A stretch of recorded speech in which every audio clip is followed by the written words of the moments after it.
Jeune Wakat. Jeune Wakat. Jeune Wakat. Jeune Wakat, présentation Stéphanie Zongo et Rufin Bationou.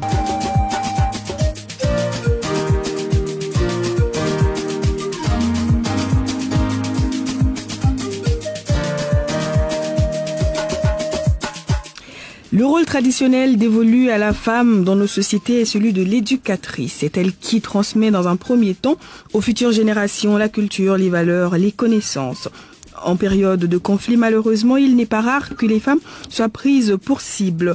Enlèvement, viol, esclavage sexuel, mutilation, tuerie, autant de conséquences de conflits sur la gente féminine. Selon les estimations de UN Women, dans les années 2000, 90% des pertes civiles en période de conflit concernent pour la plupart des femmes et des enfants. Il est donc important de prévenir ces situations de conflit en œuvrant pour la paix et la cohésion sociale. Quel peut être le rôle de la femme dans ce combat? On en parle aujourd'hui avec vous, les amis. Vous écoutez Jeune Wakat. Bonsoir et bienvenue. Alors ce soir, nous sommes avec Rufin. Bonsoir Rufin. Bonsoir Stéphanie. Comment ça va? Je vais très bien, et toi? Ça va bien, j'espère que le sujet de la femme te parle. Oui, ça va. D'accord, super. Alors, comment ça se passe aujourd'hui pour Jeune Wakat au féminin? Alors, notre rubrique de Kibaria du jour nous conduit à Waiguia, Titao, mais aussi à Ouagadougou, où les populations se prononcent sur la contribution de la femme à la paix et à la cohésion sociale au Burkina Faso. La rubrique SIFA nous présente l'association Jeunesse Féminine du Burkina Faso et c'est à suivre dans cette émission. Nouvelle aventure de nos amis journalistes Facebook, Bakartier et Lago Maïmouna dans cette émission également. Après la rubrique journaliste Facebook, nous ferons un peu de lecture et nous allons découvrir le roman Massali, Enquête du monde. En fin d'émission, le coach Ezekiel Ouedraogo sera des nôtres pour répondre bien sûr à une de vos nombreuses questions. Et justement, vos questions, on les reçoit sur Facebook par mail ou par téléphone. Notre page Facebook émission Jeune Wakat /1alpha. Vous pouvez nous écrire par mail à l'adresse émission jeunewakat@gmail.com ou encore nous contacter par téléphone. Oui, par téléphone, nous sommes joignables au 51 88 88 45. Au 54 88 88 45. Ceux qui utilisent WhatsApp, nous sommes joignables au 58 88 88 45. Journaliste Facebook, tu te chances comme ça pour aller où? C'est pour aller au grand restaurant là manger un peu. Grand restaurant? Oui. Tu manges dans un grand restaurant maintenant, non? Oui. Ah bon, de toute façon, c'est pas pour ça que je suis là. Moi, j'ai un projet que je veux mettre en place, quoi. Et vous allez découvrir le projet dans la suite. Ce qui est sûr, on parle paix et cohésion sociale et on reçoit comme invité. Oui, nous recevons comme invité Madame Kwama Elda. C'est une dame avec beaucoup de casquettes. Elle est entrepreneur, coach, formatrice, conférencière, business developer.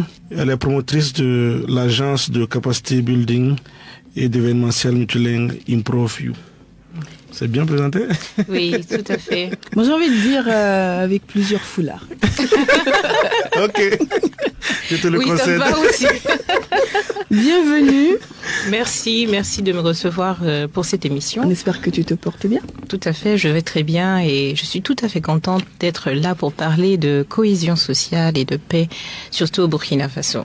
Eh bien les amis, comme vous pouvez le constater, notre invité est bien installé. Nous également, on espère qu'il en est de même pour vous. C'est parti pour ce numéro de Jeune Wakat.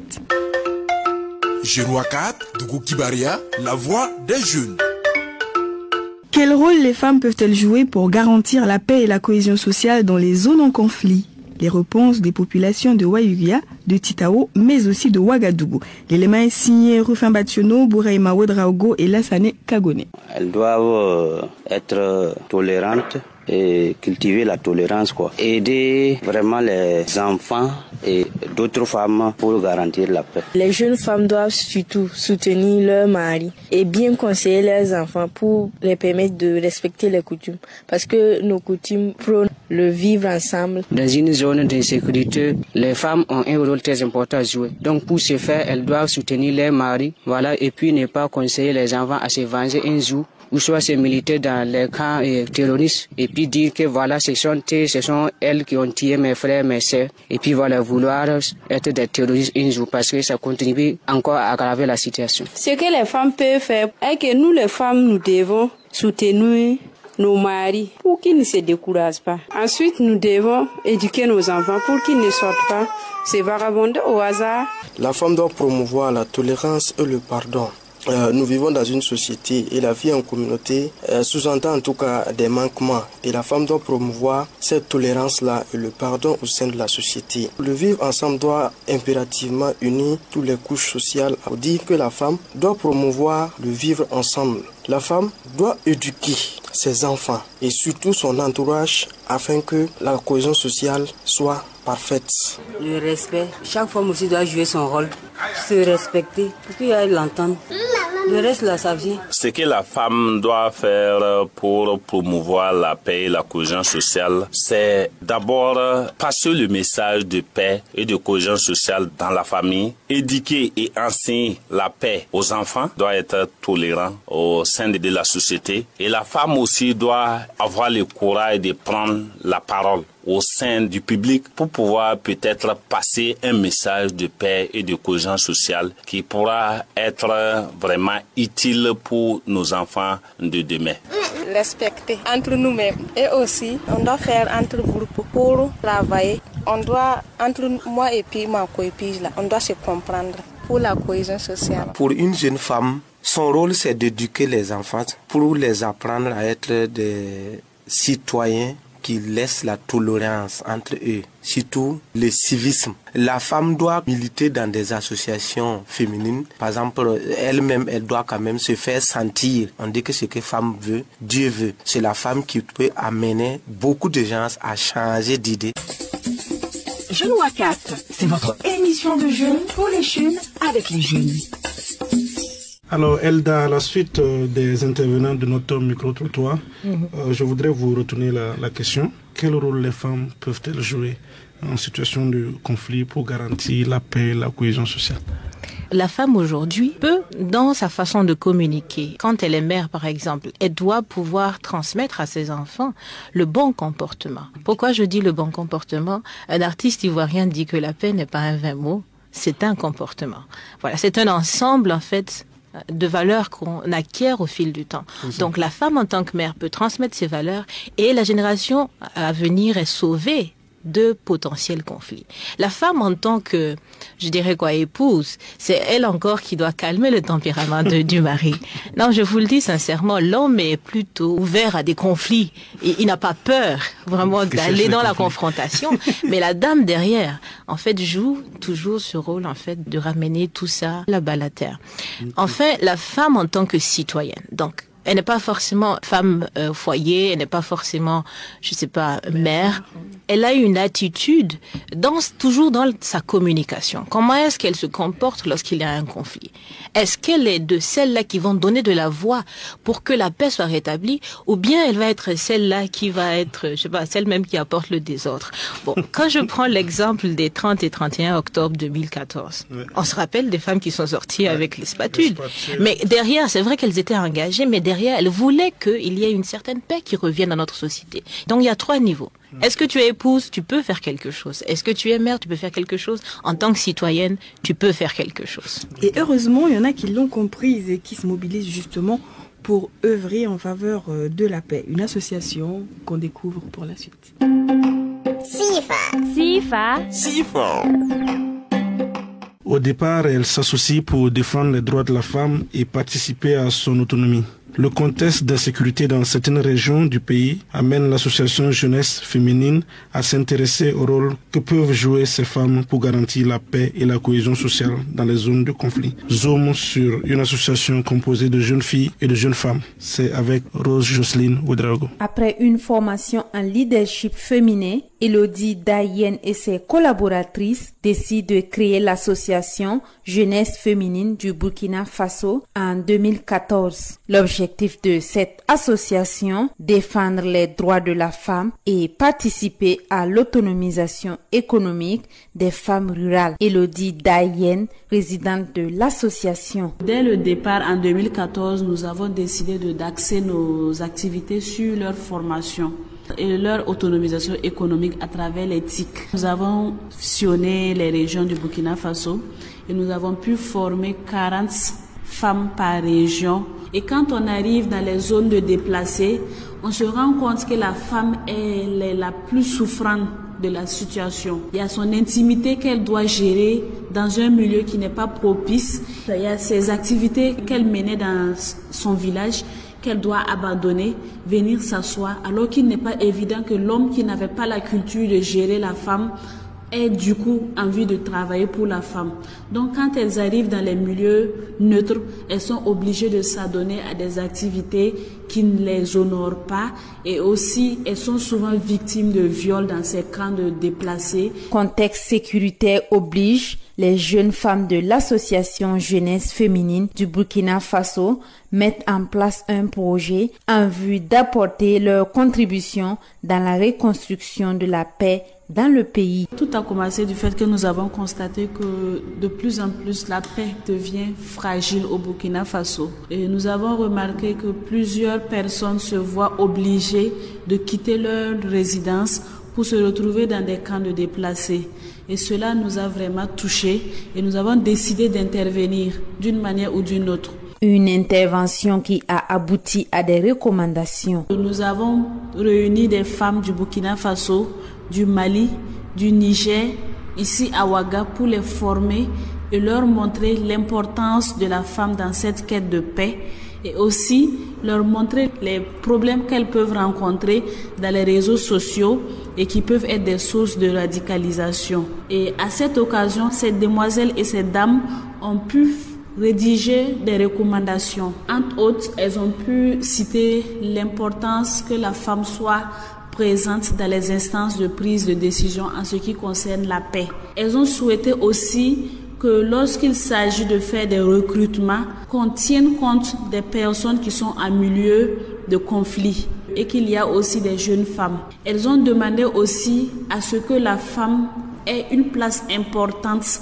dans la quête de paix et de sécurité, étant donné que traditionnellement, elles sont déjà les mieux placées pour vraiment mettre la paix dans une famille. Neymatou Wedraogo et Yasmina Bénédicte Sanfo ont bénéficié de la formation des jeunes femmes en faveur de la paix dans les zones de conflit. Elles servent d'exemple et sont des personnes ressources aujourd'hui pour les autres. C'est une association qui nous a vraiment permis d'avoir beaucoup parce qu'on a participé à une conférence dans le but de promouvoir la paix dans la sous-région. On a appris beaucoup. On a appris que non seulement la jeune femme pouvait apporter beaucoup dans la société, on a appris aussi que la jeune femme, son travail n'était pas seulement dans le foyer, mais elle pouvait aussi s'inclure dans les démarches à faire pour une bonne harmonie sociale. Nous avons bénéficié de différentes formations, notamment qui visent à nous aider, nous les différentes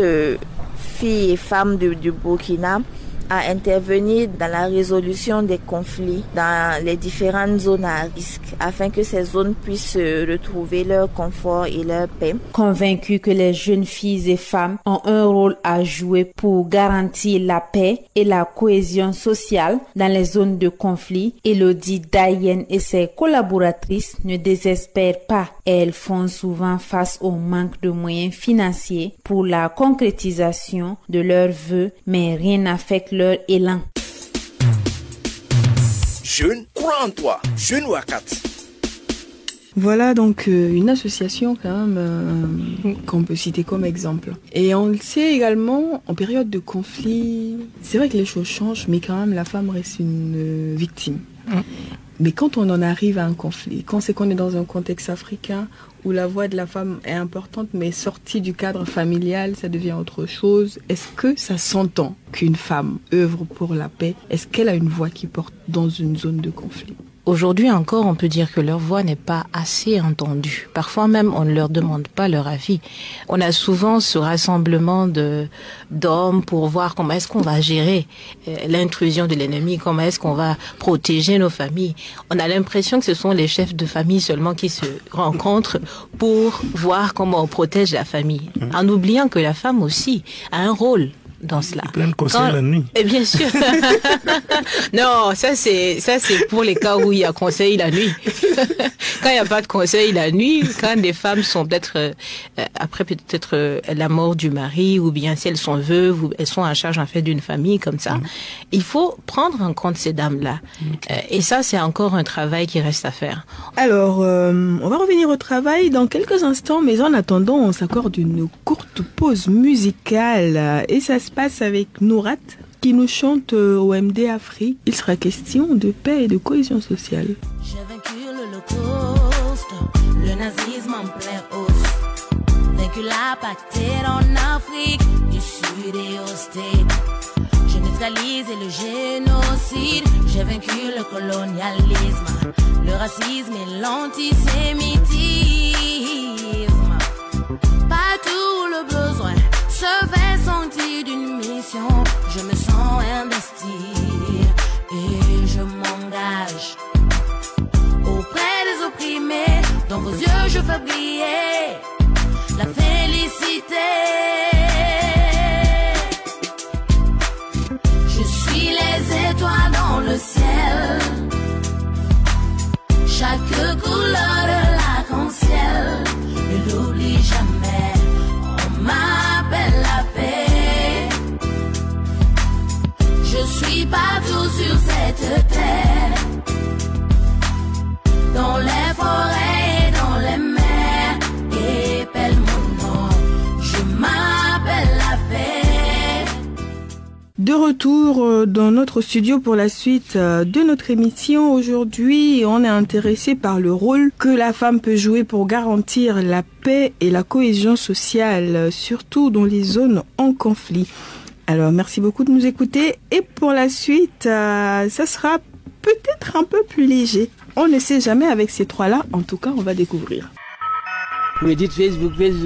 Vous croyez que c'est pour rien? La gomme, c'est quoi? Il a gagné le loto. Le journaliste Facebook est devenu Istaloyerita. C'est l'heure du journaliste Facebook. Alors Stéphanie, dans ce numéro, il faut dire que la Go Maïmouna a une idée de projet d'une association de femmes pour la promotion de la paix et la cohésion sociale. Qu'en pense journaliste Facebook Eba Cartier? Journaliste Facebook, tu te choses comme ça pour aller où? C'est pour aller au grand restaurant là manger un peu. Grand restaurant? Oui. Tu manges dans un grand restaurant maintenant, non? Ah bon, de toute façon, c'est pas pour ça que je suis là. Moi, j'ai un projet que je veux mettre en place, quoi.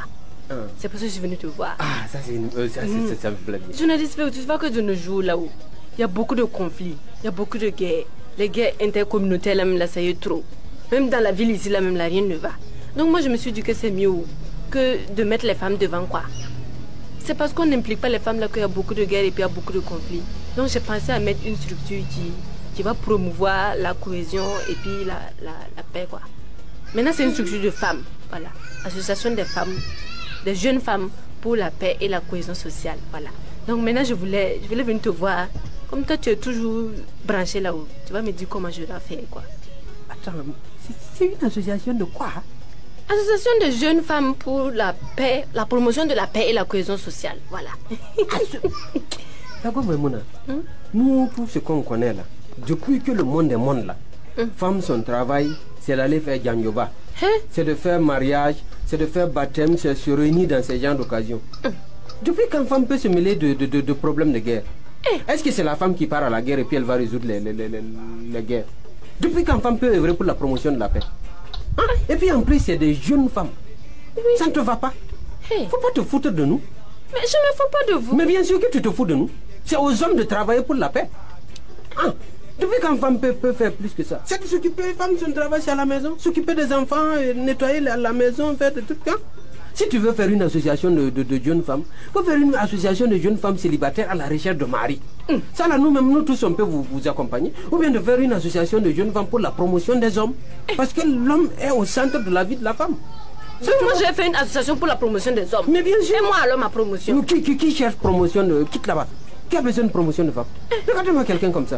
Si tu continues de parler de ça là ici, on ne va pas se comprendre. Nous, on est en train de faire une association de femmes. C'est une association de jeunes femmes pour la promotion. Il ne faut pas mettre ton doigt là comme ça. Je vais te botter ici. Je vais te botter ici. Journaliste Facebook, qu'est-ce que tu veux? Elle a voté. Depuis quand femme peut travailler pour la promotion de la paix? Mais c'est une bonne idée apparemment. Viens. Regardez-moi quelqu'un. Hey, mon ami, il ne faut pas me parler comme ça. Mais je vais te parler comme ça. Comment ça? Mais la gomme Maïmouna. Moi, je dis que je vais mettre une association de jeunes femmes pour la promotion de la paix et la cohésion sociale. Et puis lui, là-bas... Laisse ça, bingo. Parce que les guerres, là, il y a toujours des conflits. Parce non, que les femmes ne sont pas mon ami, c'est bon. Femme peut être devant quoi? C'est bon. Non, la gomme Maïmouna. Moi, je t'exhorte à persévérer dans cette idée-là. C'est une très bonne idée. En fait, la femme doit être impliquée dans la recherche de la paix, au même pied d'égalité que l'homme. D'accord. Oui. Et pas quartier. Continuez doucement de discuter de ça. Mais on va continuer. Après cette discussion-là, si l'un de vous croise mon chemin là, je vous assure que ça va être très mal. Bon, vas-y, regardez-moi quelqu'un. Pour ce qui est de la procédure pour la création d'une association, je connais une grande dame qui s'y connaît. Elle s'appelle Stéphanie. Allons-y la voir. Oh, vraiment, Dieu merci. Moi, j'écoute Jeune Wakat. Nous aimons l'émission Jeune Wakat. C'est bien toi. Je ne perds pas espoir qu'un jour on arrivera à changer notre journaliste Facebook. J'y crois. Alors en attendant, j'ai quand même une question pour Elda parce que c'est vrai qu'on en rit, mais journaliste Facebook a traduit les pensées de beaucoup. Et ça revient à ce que tu disais, la voix de la femme n'est pas forcément entendue. Il y a des associations qui se créent, certes, mais c'est peut-être pas toutes les femmes qui ont l'autorisation pour être dans une association, ou peut-être qu'elles n'ont pas forcément envie d'être dans une association en solitaire. Qu'est-ce qu'elle peut faire? Alors aujourd'hui, c'est vrai que la femme, surtout celle qui est au foyer, quand elle veut s'engager dans un groupe ou militer pour quelque chose, elle a toujours besoin de parler d'abord de ça à son mari. S'il est OK, voilà, elle peut foncer. Sinon, bon, je pense que c'est une initiative qui va mourir avant de naître. Alors moi, je crois qu'aujourd'hui, les femmes doivent faire des associations qui aussi impliquent les hommes. Je pense que c'est la seule solution. Quand on veut rester entre femmes dans une société comme la nôtre, c'est difficile. Puisque comme on sait que la femme doit avoir à un certain niveau l'aval de l'homme, pourquoi ne pas impliquer dans la sensibilisation, dans l'initiation de ces initiatives pour la paix là, aussi la gente masculine? D'accord, on va faire ça comme ça. Comme ça, on se rend compte que c'est pour un même objectif. Oui. Donc la paix, ça arrange tout le monde. Et pour la suite, il sera question de lecture dans Jeune Wakat, car vous le savez, c'est très important. Et même pour la paix, souvent il faut lire pour avoir de bonnes procédures. Lecture à présent. Et si on lisait? Aujourd'hui, nous allons à la rencontre d'une jeune fonctionnaire passionnée de lecture. Elle s'appelle Diane Kagambega et est assistante culturelle au Sénasa. Elle nous présente un ouvrage d'un jeune écrivain burkinabé, Massali, En quête du monde. Elle est au micro de Youmali Mano Valentin. Et moi, c'est Diane Kagambega. Je suis assistante des affaires culturelles en service au Sénasa. J'aime vraiment lire et je le fais depuis un peu ma tendre enfance. Et j'ai lu pas mal d'ouvrages. J'ai lu récemment L'étrange destin de Wangrin de Amadou Ambatiba. Et j'ai également lu La triade de sang de Draman Konaté qui évoque les réalités du Burkina Faso, que ce soit en matière de terrorisme, également en matière de genre, c'est-à-dire la femme, les souffrances que la femme endure. J'ai également lu L'Affranchie de Diko Kadzata qui parle d'une orpheline. Et encore, j'ai pu lire le livre de Contondien Joseph Herbert. Et son premier recueil de contes, c'est L'Initié du Soleil. Et son deuxième qui vient de paraître récemment, Massali, En quête du monde. Le livre qui m'a le plus marqué, c'est Massali, En quête du monde, de Contondien Joseph Herbert. C'est un recueil de 10 contes. Et dans ces 10 contes-là, celui qui m'a le plus plu, c'est le premier, Massali. En fait, c'est un jeune prince. Depuis qu'il est né, il est dans les conditions, puisque c'est un prince, il a déjà tout à sa possession, et il est tout le temps protégé par ses parents. Maintenant, avec le temps, il grandit et il est amené à régner un jour.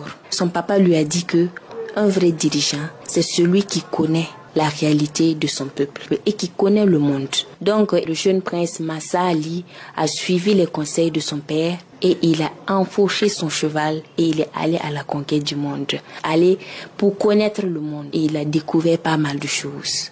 Donc, je vais suggérer tous ceux qui voudraient connaître la suite de cette histoire d'aller acheter le livre Massa Ali, En quête du monde de Joseph Contondian, Herbert Tsombiano. Vraiment, c'est un écrivain très doué. Il faut vraiment lire ses recueils de contes.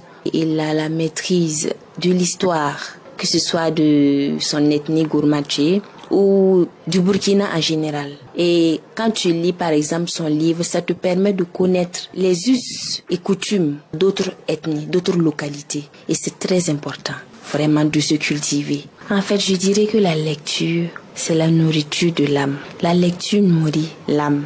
Parce que c'est la lecture qui t'ouvre l'esprit, qui te permet de comprendre certaines réalités de la société. Pour les jeunes, je dirais que la lecture permet d'approfondir ton vocabulaire. La lecture, ça doit être le premier outil de distraction de tout un chacun. Jeune Wakat, c'est pour toi. Elda, revenons au sujet du jour. Oui. Alors, l'idéal en Afrique et dans le monde, c'est de prévenir les conflits. Mais une fois que le conflit démarre, qu'est-ce qu'on peut encore attendre des femmes? Les femmes doivent porter leur voix s'il y a encore en fait des processus de négociation. Parce que quand le conflit commence, il faut savoir que quand on estime les forces de part et d'autre et qu'on se sent un petit peu en position de faiblesse, c'est là que commencent les négociations. Donc si les femmes peuvent à un certain niveau participer aux négociations, pourquoi pas? Il faut y aller parce que de toute façon, elles sauront mieux défendre la cause des autres femmes qui sont victimes dans ces conflits-là. Donc si en période de conflit, le gouvernement ou bien, moi je sais pas, la structure qui est en charge de protéger la population contre ces conflits-là donne des instructions, les femmes aussi doivent aller dans un processus d'obéissance. Voilà. Pour la suite, il arrive qu'on se pose des questions et c'est important quand cela survient d'avoir des réponses. Fort heureusement pour nous, nous avons des coachs qui répondent à vos questions. Yamwekre, la vie du coach. Aujourd'hui, dans notre rubrique Yamwekre, la vie du coach, la question nous vient d'un jeune étudiant en communication. Il est âgé de 24 ans et se nomme Honoré Lankwandé. Sa question est la suivante. Être matérialiste, est-ce bon pour un jeune? La réponse avec le coach formateur et conférencier Kiswen Sida Ezekiel Ouedraogo. En réalité, aujourd'hui, moi j'ai tendance à dire que tout le monde est matérialiste parce que tout le monde cherche quelque chose. En toute autre chose, il faut comprendre en priorité qu'est-ce qui est vraiment important pour toi. Et je vais le dire, premièrement, c'est le but de ta vie. Croître, devenir meilleur, être une personne, être le succès et ne pas emprunter le succès. Et laissez-moi vous expliquer cela. Si vous êtes matérialiste à outrance, vous allez vouloir emprunter le succès. Ça veut dire quoi? Vous allez passer par des chemins, des raccourcis bizarres pour avoir du succès, mais pas être le succès. Et vous savez, tout ce que tu as, on peut te le prendre. Mais ce que tu es, on ne peut pas te l'arracher. Donc quand tu grandis, tu travailles, tu te développes, quand tu as l'expérience, quand tu deviens le succès, même quand tu perds de l'argent, même quand tu tombes en faillite, tu peux retrouver ton niveau. Pourquoi? Parce que tu es le succès. Tu ne l'as pas emprunté, mais quand tu empruntes le succès, quand tu es passé par des chemins bizarres, quand ton succès repose sur le bon vouloir de quelqu'un ou une magouille avec quelqu'un, cette personne décide qu'elle n'est plus avec toi. Mais tu es foutu. Et pour ça, ils comprennent mourir. Mon père aimait un proverbe en mourir qui dit si tu empruntes le succès, le jour qu'on va venir te réclamer ça, tu vas pleurer. Alors que si tu es le succès, être, le verbe être, le succès, c'est toi. Toi, tu es le succès. Oh, le problème. Même si un tante n'a pas de matériel, tu sais que tu as la compétence. Tu sais que tu as la qualité. Et c'est pour ça que je dis souvent aux gens, écoutez-moi, qui sont là et puis qui travaillent quelque part, ils pensent qu'ils ont un petit salaire. Ils raisonnent en disant, ouais, petit salaire, petit travail. Moi, je te dis, petit salaire, petit travail, petite expérience, petite vie. Donc, en fait, quand on te donne petit salaire, tu n'as déjà pas l'argent. Il faut que tu travailles pour avoir l'expérience. C'est mieux pour toi. Parce qu'au moins, tu auras l'expérience. Et peut-être que tu pourras monnayer ça plus tard et avoir plus d'argent. Donc, si vous travaillez quelque part et vous pensez qu'on vous paye pas suffisamment, je vous assure que la chose la plus intelligente à faire, c'est de travailler 2 fois plus pour acquérir au moins l'expérience. Parce qu'en ce moment, vous devenez le succès. Au fur et à mesure, vous grandissez, vous vous transformez. Jeune Wakat, c'est votre émission de jeunes, pour les jeunes, avec les jeunes. Eh bien, vous le savez les amis, que vous également, vous pouvez nous faire parvenir vos questions. Lentement et sûrement, on tire vers la fin de la première partie de ce numéro de Genou à 4. Eh bien, avant de libérer notre invité, on va lui demander un mot de synthèse. On peut se poser 1000 questions sur la contribution de la femme, mais quand elle contribue, c'est pas pour une paix seulement pour les femmes, c'est pour une paix autant masculine que féminine. C'est pourquoi on doit penser synchronisation des forces, synchronisation des stratégies. Donc la femme aujourd'hui collabore avec l'homme pour que la paix revienne dans nos sociétés. Moi, je dirais aussi qu'il faut se rappeler que la paix, c'est un comportement. Mais je pense que le comportement que j'ai au jour le jour, le respect que j'ai en face de la réglementation de ma région ou de mon pays, me permet à moi, à l'échelle individu, de participer à la construction de la paix. On peut créer la paix, autant que cela dépend de nous, comme disent les livres saints, qu'il y ait la paix. Donc chacun devient créateur de paix, et la femme encore plus. Je vous remercie. Amen. Elle porte la vie, pourquoi ne pas porter la paix? Par exemple. Merci beaucoup à notre invité. Eh bien les amis, pour nous, ça s'achève aujourd'hui. On va bientôt vous dire au revoir, mais avant je rappelle notre thème. Quel rôle les femmes peuvent-elles jouer pour garantir la paix et la cohésion sociale dans les zones en conflit? Et on a reçu comme invité... Oui, nous avons reçu comme invité Madame Kwama Elda. Et comme l'a dit Stéphanie, elle a plusieurs foulards sur la tête.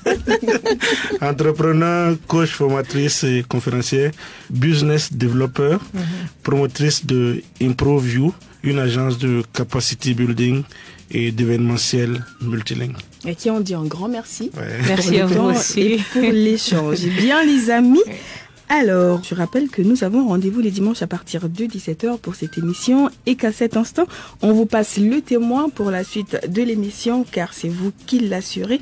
Mais avant, je vous rappelle que vous pouvez nous contacter pour nous envoyer des propositions de sujets, des questions pour les coachs ou pour tout autre besoin. N'hésitez pas. Sur Facebook, vous trouverez notre page émission genoux4/1alpha. Vous pouvez également nous envoyer des mails à l'adresse émission genoux4@gmail.com ou encore nous contacter par téléphone. Et par téléphone, vous pouvez nous joindre au 51 88 88 45, au 54 88 88 45. Ou ceux qui utilisent WhatsApp, vous pouvez nous envoyer des messages vocaux ou des messages simples au 58 88 88 45. Merci beaucoup Rufin. Également on dit un grand merci à Tuna Sanogo à la réalisation et à Bintou Kindo qui a assuré l'édition pour cette semaine. Et quant à vous, on vous dit à la semaine prochaine. D'ici là, portez-vous bien. Et comme notre invité l'a dit, la paix c'est un comportement dont tout ce que vous faites, pensez-y car il y va de la bonne santé et de la bonne marche de notre société. À la semaine prochaine, au revoir.